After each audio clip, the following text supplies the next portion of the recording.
These are my 3 tips and tricks for fall 2022, and these can help you get better scholarships, better admits, and on top of that, even application fee waivers if you apply early. Okay, so follow these tips graciously and I assure you, you will have amazing results.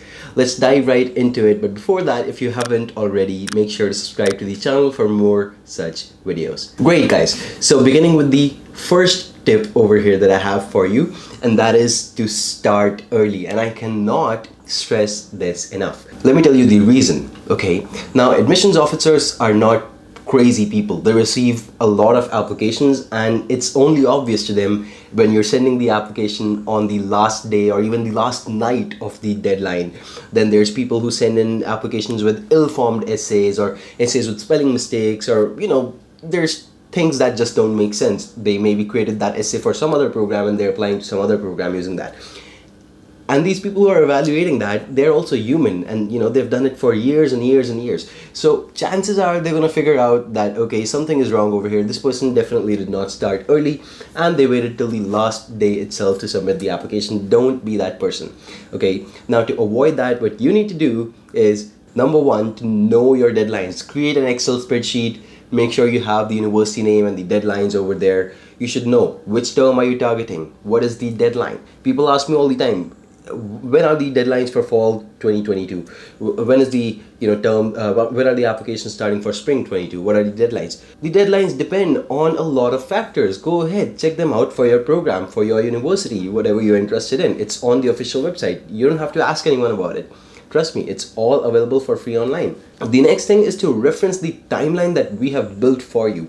If you go on over here to my Instagram page, right here, you will see that we have built a timeline for you which has a month-by-month timeline, what you should be done with. You should go to guides over here, and once you go to guides, just click on this 2022 timelines. Okay, now depending on whichever term you're going for, fall or spring, let's just assume this video is for people for fall. Okay, I'll open this up and you can see right over here we have the whole timeline laid out, clear and easy, that you can literally go ahead and right out of the box you can start using it. Okay, so make sure to use these timelines because these are built for you. These are built based on our previous experience, and this can really get the best results for you as well. Okay, based on the previous years of experience, this is what we feel is the best timeline for you to start. It's a little bit early, but again, trust me, you will be rewarded when you start early.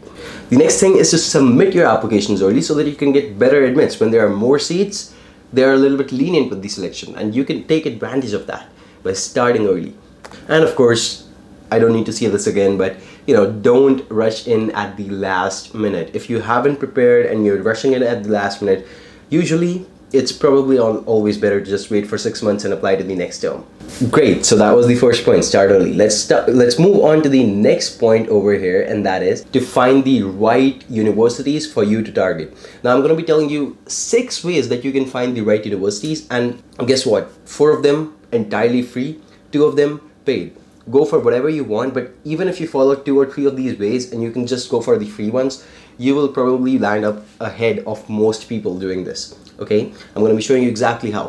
For this, you're going to have to go on to YMGrad.com. Let me actually just open it up over here, YMGrad.com. Okay, so right here what you see is the website that we built for you. And the first thing that I want to tell you about that you can use for shortlisting very well is, and this is actually a very good resource, just go onto the decisions page.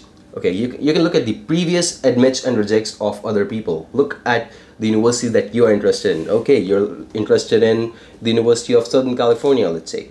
You open the page up, search for that, and you take a look at what kind of people get in. Then you compare that profile with yours and boom, you got it. You already have a decision. Will you get in? Will you not get in? The answer lies here in the data. And you already need to know how to research that. So just spend a couple of hours over here and you will definitely find the answer. Like I said, this is a free resource. We have another one over here for you that you can use. It's called UniPredict. Okay, feed it your credentials, your details, what is your university percentage, if you're already studying, or high school percentage. Let's say for me it is 85, right? Something like that. Then the GRE score, you can add yours over here. Let's say mine is 160, 168. And of course your TOEFL, IELTS, whatever you've taken, right? Or whatever you're estimating you will get, right? And on the basis of that and your budget, you can set, right? And you can submit, and basically it'll give you the universities that it feels that you're a good fit for. Okay, so don't be afraid to use this resource as well. Okay, now again, that's the second free resource that I wanted to tell you about. Let's move on to the third. Now the third is actually university search. So you're applying to, let's say, US. Okay, you go on, you click on United States over here. Then let's say that you want an acceptance rate below 30%. Okay, something like that, right? You can want universities only in, maybe universities only in California, right? So you can select that. Maybe you want to know universities which only have basically a GRE score of above something or below something, right? You can actually do all of this research over here. All the data is right over here in front of you. Search for these universities. If you want even more information, go onto their page and actually take a look at the admission statistics, accepted students profiles, average accepted students profiles, of course. All of this again for free. Okay, third resource that I want to tell you about is right in front of you here. Now the fourth free resource that I want to tell you about is this one, the forums. Let's say that you're going for universities which have waived off the GRE, or waived off the GMAT, etc., etc. You can actually find all of that over here in the articles, not forums, sorry about that, articles. So you go on over here to resources, articles, right? And over here you can take a look at the blogs, universities offering co-op programs, universities offering STEM MBA programs, etc., etc. Specialized needs, if you have that. Again, we already have a list for that. Universities waiving application fee, and universities waiving GRE and GMAT also. These are being updated constantly based on the next terms, upcoming terms, right? So you can take a look at these as well. Again, all of this is free. You can take a look at these. This is your fourth resource, which is the articles section. Now the fifth resource is actually a paid resource because it's based on an algorithm which takes the details from your profile, like the GRE scores that I've fed in to my profile while signing up, the GPA, the research papers that I've done, everything is taken into account. And then when I click on rate my chances, it rates my chances based on that. It tells me how I can improve, and it also gives me what does this 81% mean. I need to know that, right? Should I still apply or not? What does it mean? So I can actually go on over here to rate my chances, and I can see if it's more than 80%, that means this university is moderate for me. So I can still apply for it. I have a decent chance, right? So again, this one, however, is actually a paid tool. You can try it out for one university for free over here, but otherwise it's a paid tool. Okay, and finally the sixth way over here, that is that you go on to the services section, and this is actually a manual evaluation, so it's so much more powerful. You can go on to the profile evaluation and university shortlisting service, where we'll actually be able to evaluate your profile for you, and based on our experience and our previous clientele, we'll be able to tell you, give you a list of universities just like that, right, with the locations and everything, and of course the classifications. So in general, the deadlines, the tuition, everything is included, and that's how the manual evaluation is carried out. Of course, this is probably one of the most accurate ones because again, we personally do it based on our experience. But if you can just do the free ones also, and you spend, basically you have to spend time, right? Either you spend money or time. So if you don't want to spend money, it's okay, but spend time at least, right? Do the research and just use the free tools also. It's probably good enough to get you really ahead of most people. You don't have to post your profile on Facebook groups just hoping that some random people will tell you your future.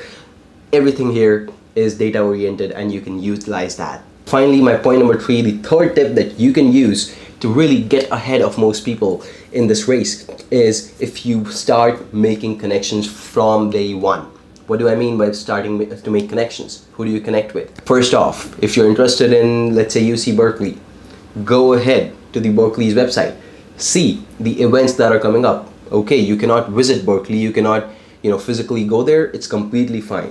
Go ahead, attend online events with ambassadors from the university. They're going to be telling you exactly what the university has to offer, and of course that gives you just so much more information than what you will find on a quick Google search. And people usually do this, they do a quick Google search and they see what's really special about the university and they just write about it in the SOP.